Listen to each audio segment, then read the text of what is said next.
کیا بندے کا ہاتھ اٹھانا، اللہ تعالیٰ سے مانگنا کہ اللہ تعالیٰ کے سامنے گڑگڑانا چپکے یا بآواز بلند، یہ اللہ کو بہت پسند ہے؟ بسم اللہ الرحمن الرحیم والصلاة والسلام علی سید الانبیاء والمرسلین۔ دعا کے بارے میں سرکار دو عالم صلی اللہ علیہ وسلم نے اپنے انتہائی پرمغز اور مختصر الفاظ میں جو اس کی تعریف فرمائی ہے، شاید دعا کا اس سے بہتر تعارف اور دعا کی اس سے بہتر تعریف ممکن نہ ہو کہ آپ نے فرمایا کہ الدعاء مخ العبادہ، کہ یہ عبادت کا مغز ہے۔ یقیناً اللہ جل شانہ انسان کی تمام کیفیات سے باخبر بھی ہے اور اس کی تمام ضروریات سے بھی باخبر ہے اور اس کی ہر حالت کو بدلنے پر قادر بھی ہے، لیکن اللہ جل شانہ نے اس بات کو پسند فرمایا ہے کہ انسان کی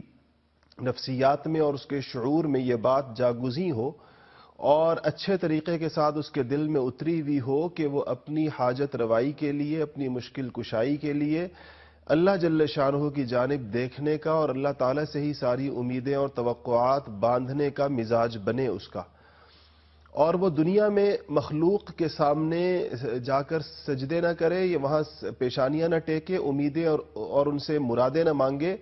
اللہ جل شانہ کی جانب اس کی توجہ ہو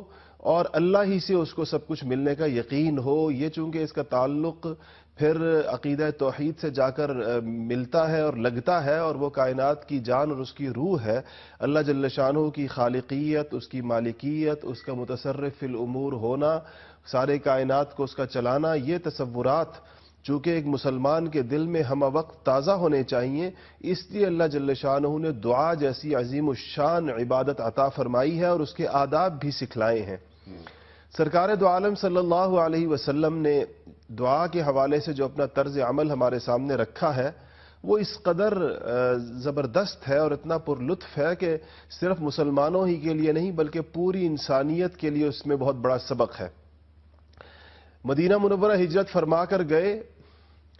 تو سب سے یہ مختصر سا قافلہ جانثاروں کا جو مہاجرین کا یہاں سے گیا اور وہاں پر انصار نے خیر مقدم کیا، اور یہ ایک چھوٹی سی جماعت وجود میں آئی جو جغرافیائی اعتبار سے ایک چھوٹی سی ریاست کہہ لیجئے، جس کو ہم ریاست مدینہ کہتے ہیں۔ اس ریاست کو چند ہی سالوں کے بعد بالکل ابتدائی زمانے میں بدر جیسا معرکہ درپیش ہوا، اور اس معرکے کو یوم الفرقان کہا اللہ جل شانہ نے کہ یہ حق و باطل کے درمیان گویا تمیز۔ اس موقع پر اپنی کیا دعا کے حوالے سے کیا عملی نمونہ کیا پیش فرمایا کہ اپنی تمام تیاری کر کے جتنے بھی اپنے افراد تھے سب کو میدان میں اتار کر اور خود بھی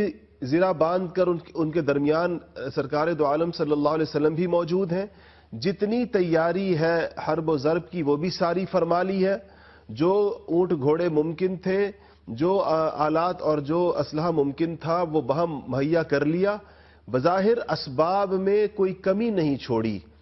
جو کچھ ممکن تھا وہ سب میدان میں لے آئے، اپنے لوگوں کو بھی، اپنی جماعت کو بھی اور تیاریوں کو بھی، اگرچہ وہ تیاری کفار کی تیاریوں کے مقابلے میں کوئی حیثیت دنیاوی اعتبار سے بظاہر نہیں رکھتی تھی، مگر یہ سب تیاری فرمانے کے بعد دونوں ہاتھوں کو بدر کے میدان میں بلند فرمایا اور اللہ جل شانہ سے فرمایا کہ یا اللہ، یہ مختصر سی جماعت جو گویا کہ میری عمر بھر کی پونجی ہے، اس کو میں نے تیرے دین کی حفاظت کے لیے میدان میں اتار دیا، یا اللہ اگر یہ جماعت آج باقی نہ رہی تو پھر روئے زمین پر تیرا نام لینے والا کوئی باقی نہیں رہے گا۔